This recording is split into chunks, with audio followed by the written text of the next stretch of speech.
দেখতে খুবই লোভনীয় প্যান গ্রিল চিকেন, তার নিচে মশলা রাইস, এমন একটা one pan chicken and rice recipe আজকে আমরা ফার্স্ট টাইম বানাবো। সো চলেন একসাথে ট্রাই করি। সো আমাদের আজকের রেসিপির জন্য যা যা ইনগ্রেডিয়েন্টস গুলো লাগবে সব এখানে সুন্দর করে গুছিয়ে রাখা আছে। এটা হচ্ছে সয়া সস, এখানে আছে হচ্ছে লেবুর রস, এটা ব্ল্যাক পেপার মানে গুঁড়া করা, যে এরকম করে আমরা গুঁড়া করছি আর কি, মিহি, এটা ছেঁচা আর কি, একদম ডাস্ট পাউডারের মতো না, এটা জাস্ট একবার ছেঁচলে এরকম টাইপের আসে। তারপর আছে হচ্ছে মরিচের গুঁড়া, লবণ, তারপরে এটা হচ্ছে টিক্কা মশলা। সো আপনারা যদি টিক্কা মশলা না চান, কাবাবের মশলা, যে কোনো ধরনের আপনাদের ফেভারিট মশলা আপনারা ইউজ করতে পারেন। আমাদের টিক্কা মশলাটা ইউজ করতে ইচ্ছা করছে আজকে, এই জন্য টিক্কা মশলা ইউজ করছি। এটা আছে হচ্ছে চিকেন পাউডার।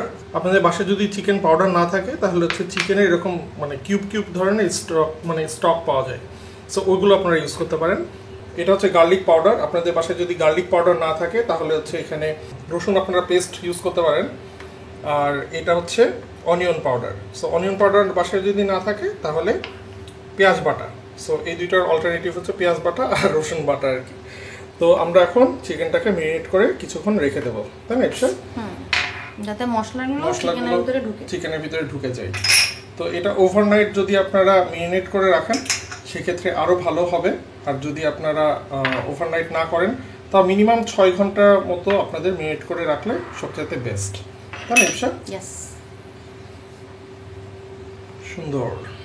এবার এটাকে মিক্স করে দাও। এবার আমার সুন্দর সুন্দর হাতের মুরগিগুলো সুন্দরভাবে এই কাজটা সবসময় আমাদের ইপসারই দায়িত্ব পড়ে।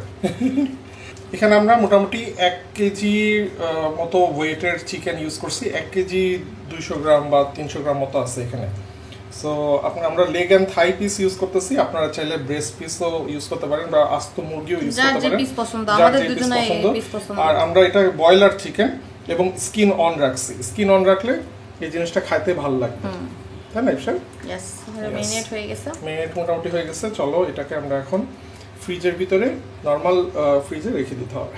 ওকে, আমি হাত ধুয়ে আসি তারপর।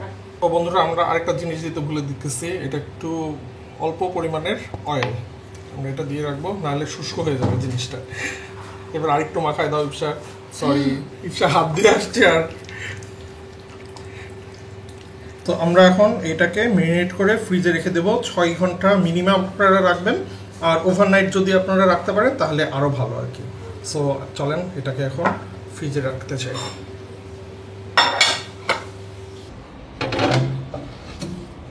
আর আমার পিছনে যে ফ্রিজটা এখন দেখতে পাচ্ছেন এটা হচ্ছে ওয়ালটনের নতুন একটা ফ্রিজ, যেটা ইউরোপিয়ান ডিজাইনে তৈরি। মানে হচ্ছে উপরের দিকে আপনার নর্মাল ফ্রিজ আর নিচের দিকে ডিপ ফ্রিজ।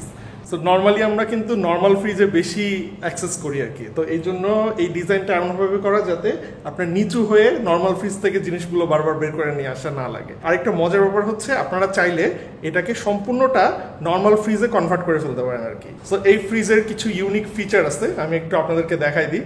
সেটা হচ্ছে যে এই ফ্রিজটা যখন আমি ওপেন করতেছি তখন কিন্তু এই দিক থেকে ওপেন হচ্ছে, রাইট? আপনাদের বাসায় এমন একটা জায়গায় রাখছেন যেদিকে এদিকে ওপেন করলে দেখা গেল যে এই দেয়ালে বাঁধতে পারে বা সমস্যা, তখন কিন্তু আপনারা চাইলে এই ওপেনিং যে পোর্শনটা সেটা কিন্তু অপোজিট সাইডেও নিয়ে যেতে পারেন আর কি। ফ্রিজের সব কিছু সেটিংস কিন্তু আপনারা জাস্ট টাচ করে সব চেঞ্জ করতে পারবেন এবং এই ফ্রিজটা আপনারা অ্যাপসের মাধ্যমে কন্ট্রোল করতে পারবেন। স্ট্যাটাস, টেম্পারেচার কন্ট্রোল, ডোর কয়বার ওপেন হয়েছে সেটা এখানে দেখা যায়। তারপরে হচ্ছে আপনার এখানে টেম্পারেচার আপনারা কন্ট্রোল করতে পারবেন। যেমন আমি যদি এখানে সেট করি এখন -19 ডিগ্রি, তাহলে হচ্ছে ফ্রিজ হচ্ছে তখন এই যে আমি সেট করলাম আর এখানে এই যে হচ্ছে মানে চেঞ্জ হয়ে যাচ্ছে অটোমেটিক্যালি। আপনারা ওয়ার্ল্ডের যে কোনো জায়গা থেকেই এই অ্যাপসটা দিয়ে এই ফ্রিজটাকে কন্ট্রোল করতে পারবেন। সো এই ফ্রিজটাতে কিন্তু হচ্ছে মেটাল এবং ডুও কুলিং ফিচার আছে এবং ফ্রিজে একটা ফাংশন আছে, সেটা হচ্ছে সিনথো ফ্রেশ, যেটা হচ্ছে আপনার এই কম্পার্টমেন্টে কোনো শাকসবজি রাখলে সেটা আপ টু 30 ডেজ পর্যন্ত ফ্রেশ রাখতে সাহায্য করবে। 12 বছরের গ্যারান্টি আছে। সো ওয়ালটনের এই ফ্রিজের লিঙ্কটা আমি ডিসক্রিপশন বক্সে দিয়ে দেবো, আপনারা ওখানে ডিটেলস সব দেখতে পারবেন। ইভেন আপনারা চাইলে অর্ডারও করতে পারবেন আর কি।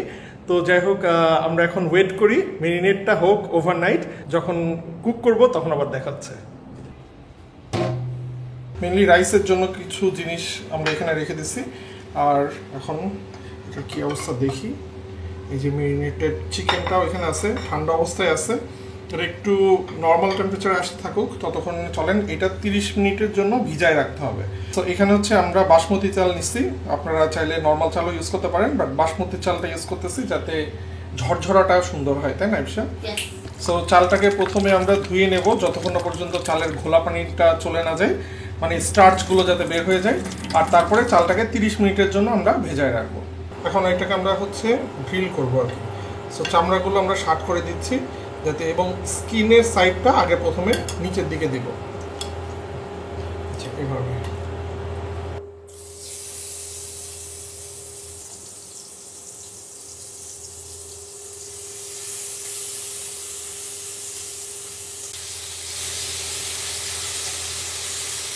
আমরা অ্যাকচুয়ালি চাচ্ছি হচ্ছে চামড়াতে একটা সিজল টাইপের হইতে আর কি। তো আমরা এটাকে নাড়বো না, জাস্ট 2 মিনিট এভাবে রাখবো, বা 2 থেকে 3 মিনিট, তারপরে আবার ফ্লিপ করে দেবো একবার।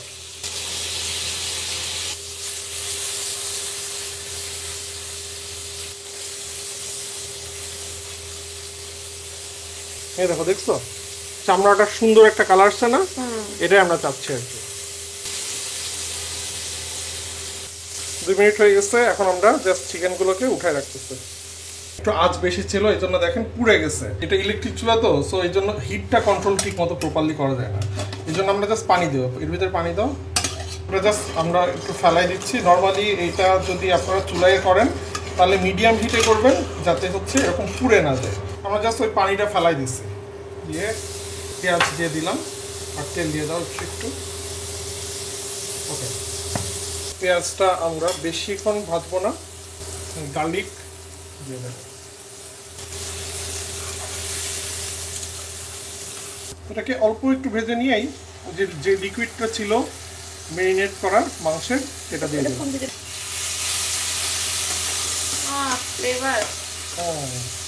না, আমরা যে মশলাটা ইউজ করছিলাম, যে টিক্কা মশলা, সেই টিক্কা মশলাটা এখন একটু দিয়ে দিচ্ছি। আর এটা হচ্ছে চিকেন পাউডার, আর চিকেন পাউডার আপনাদের বাসায় না থাকলে ওই যে চিকেন স্টক যে কিউবগুলো পাওয়া যায় সেটা ইউজ করবেন। যে কোনো দোকানে গেলে ওই স্টকের কিউবগুলো পাবেন আর কি, খুব ইজিলি। তো এটাকে এখন লো হিটে হালকা একটু মানে কুক করে নেবো, হালকা হিট। কালারটা সেই আসতেছে। আর আপনারা চাইলে কিন্তু এখানে টিক্কা মশলা বাদেও আপনাদের পছন্দের ইচ্ছা মতো মশলা, মানে যে কোনো কাবাব মশলা অথবা যে মশলা আপনাদের ভালো লাগে সেই মশলার মিক্সটা ইউজ করবেন আর কি। আমাদের টিক্কা মশলার মিক্স ভালো লাগে, এই জন্য আমরা ওইটা ইউজ করতেছি। সো এখন আমরা যেটা করব, চালগুলো দিয়ে দেবো। 30 মিনিট ভেজায় রাখছিলাম, সেই চালগুলোটা দিয়ে এটাকে একটু কিছুক্ষণ, অল্প কিছুক্ষণ ভাজবো। এটা সবচেয়ে বেস্ট হয় হচ্ছে গ্যাসের চুলায়, কারণ হচ্ছে গ্যাসের চুলায় তাপগুলো খুব ইজিলি কন্ট্রোল করা যায়। গ্যাস তো থাকে না। হ্যাঁ, কিন্তু আমাদের বাসায় গ্যাসের লাইনের খুবই বাজে অবস্থা, এটারই হিট অনেক ভালো, এই জন্য এখন এগুলোতেই করা লাগতেছে। মানে খুব বেশি ভাজা লাগবে না, জাস্ট পানিটা শুকাই গেলেই হবে আর কি। শুকানো যাওয়ার পরে জাস্ট 2 মিনিট হালকা হালকা হিটে। তো এখন এর ভিতরে আমরা পানি দিয়ে দেবো সিদ্ধ করার জন্য, জাস্ট পানি। এখানে আমরা চাল ইউজ করছি হচ্ছে 1 কাপ, সো আমরা পানি দিচ্ছি 2 কাপ। যতটুকু চাল তার ডাবল গরম পানি। আমরা এখানে গরম পানি ইউজ করতেছি, আপনারাও গরম পানি ইউজ করেন, তাহলে রান্নার প্রসেসটা চলমান থাকে, না হলে রান্না তো থেমে যায়, আবার নতুন করে শুরু হয়। হ্যাঁ, তো এখন এটা জাস্ট একদম মিশাই দিতে হবে সুন্দর করে। তো লবণটা দিয়ে মিক্স করে দেখবেন যে লবণ কতটুকু লাগে, ততটুকু লবণ দিয়ে দেবেন এর ভিতরে। এই সময় এটা টেস্ট করবেন কি করে, জাস্ট উপর থেকে হালকা একটু পানিটা টেস্ট করলে বুঝবেন যে লবণ হয়েছে কিনা। আমাদের যে চিকেন পাউডারটা ইউজ করছি না, ওই চিকেন পাউডারে কিন্তু লবণ অলরেডি থাকে, এই জন্য লবণটা দিয়ে টেস্ট করে তারপরে করবেন। লবণ যতটুকু লাগবে মনে হবে তার থেকে একটু কমই লাগবে, কারণ চিকেন পাউডার ইউজ করলে। পানিটা হালকা একটু শুকাই যাওয়া পর্যন্ত আমরা একটু ঢেকে দেবো এটা। সো আমাদের মোটামুটি 2 মিনিট হয়ে গেছে। এখন দেখেন পানি এই যে মোটামুটি একটু শুকায় আসছে। আমরা ডিরেক্ট সাথে হিট না লাগে এই জন্য আমরা এটা দিয়ে দেবো এখন। বাবা, এটা সবার পাশে টুকটাক থাকে, যারা দম দেয়। আমরা এখন এই চিকেনগুলো এর উপরে দিয়ে দেবো, জাস্ট যত ঝোল আছে সব দিয়ে দিলাম। এখন আমরা একদম লোয়েস্ট হিটে এটাকে ভাপে, মানে পানি শুকায় যাওয়া পর্যন্ত এটাকে মোটামুটি 20 মিনিটের মতো রান্না করতে হবে। এবং নিচের এইটা যদি আপনারা না দেন তাহলে কিন্তু নিচে মানে লেগে যেতে পারে। এই জন্য হয় মোটা পুরুত্বের হাঁড়ি পাতিল ইউজ করবেন, অথবা নিচে এটা দেবেন। এটা হচ্ছে সবচেয়ে সেফ সাইড। আমাদের চিকেনটা কিন্তু এর আগে সম্পূর্ণ কুক হয় নাই, সো আমরা দমে থেকেই কিন্তু চিকেনটা আস্তে আস্তে কুক হয়ে যাবে। আমাদের 20 মিনিট মোটামুটি শেষ হয়ে গেছে। এখন এসে আমরা এটা মানে যে হিটটা সেটা বন্ধ করে দিচ্ছি। সো এরকম অবস্থায় আরও 10 মিনিট আমরা দমে দিয়ে রেখে দেবো, তারপরে এটাকে ওপেন করবো আর কি। মনে হচ্ছে যে মানে পানিগুলো শুকিয়ে গেছে উপর থেকে দেখে মনে হচ্ছে। সো আর 10 মিনিট পরে আমরা জাস্ট এরকম রেখে দিয়ে 10 মিনিট পরে উঠাই দেখি কী অবস্থা। আরও 10 মিনিট পরে ওয়াও, পেঁয়াজের কলি কেটে রেখে দিয়েছিলাম, এটা এখন এর ভিতরে দিয়ে দেব। খুবই ইজি রেসিপি। দেখার বিষয় যে নিচের পোর্শন রাইস ঠিকমতো কুক হয়েছে কিনা। এই দেখো রাইস সুন্দর কুকড। দমে ছিল? হ্যাঁ দমে ছিল। সো আমরা চলো এটা এখন আর নিচে পুরিও নাই খাওয়া দাওয়া করি। হ্যাঁ, ওইটা না দিলে এটা নিচে পুড়ে যাওয়ার পসিবিলিটিস থাকবে, তাই না বিশা? সবকিছু সব সাইডে খুব সুন্দর হয়ে গেছে, নিচেও পড়ে নাই, ঝরঝরা হয়েছে। এটাকে মোটামুটি আর একটু যদি আপনারা 10-15 মিনিট এরকম অবস্থায় রেখে দেন, তাহলে এই যে ভেজাটা অংশটা দেখতেছেন এটাও থাকবে না, মানে এটা আরো ড্রাই হয়ে গেলে তখন আরো শুষ্ক হয়ে যাবে। সো আপনাদের ইচ্ছা, এখন এই অবস্থায় আপনারা খেয়ে ফেলতে পারেন, অথবা আরো 5-10 মিনিট এই অবস্থায় রেখে দিতে পারেন, দমে রাখতে পারেন আর কি। বাট আমরা এখন খেয়ে নেবো, চলো। চিকেনের ভিতরে কি কুক হয়েছে? একদম কুক, পারফেক্ট। ওয়াও, নরম। আচ্ছা, ওয়াও, খুবই মজা। আমি এই টাইপের রেসিপি অনেক অনলাইনে দেখছি। স্কিনগুলো কি সুন্দর সফট আর একদম মজা আছে। আর রসুনগুলো দেখো এটা গলে যাইতেছে। আর আমার আবার সবকিছু একটু পেঁয়াজ দেখাতে ভালো লাগে বিরিয়ানিতে। পেঁয়াজ নিয়ে এসেছি। তো একদম সৌদি টাইপের লাগছে। সৌদি আরবের। সো কোনটা কি পরিমাণে লাগবে সেটা ডেসক্রিপশন বক্সে আমি লিখে দেবো। 20 মিনিট দমে দিয়ে রাখছিলাম, তারপরে আবার 10 মিনিট ওয়েট করছি। সো আপনারা চাইলে আরেকটু ওয়েট বেশি করলে তখন আপনারা আরো বেশি ঝরঝরা পাবেন আর কি রাইসটা। কোনটা কি পরিমাণে লাগবে সেটা ডেসক্রিপশন বক্সে লিখে দেওয়া থাকবে, আর ওয়ালটনের ফ্রিজের লিঙ্কটাও ডেসক্রিপশন বক্সে দিয়ে দেবো। সো চেক করে দেখেন। আর আজকের মতো বিদায় নিচ্ছি, আর নেক্সট ব্লগে দেখা হবে। টেক কেয়ার, আল্লাহ হাফেজ, বাই বাই।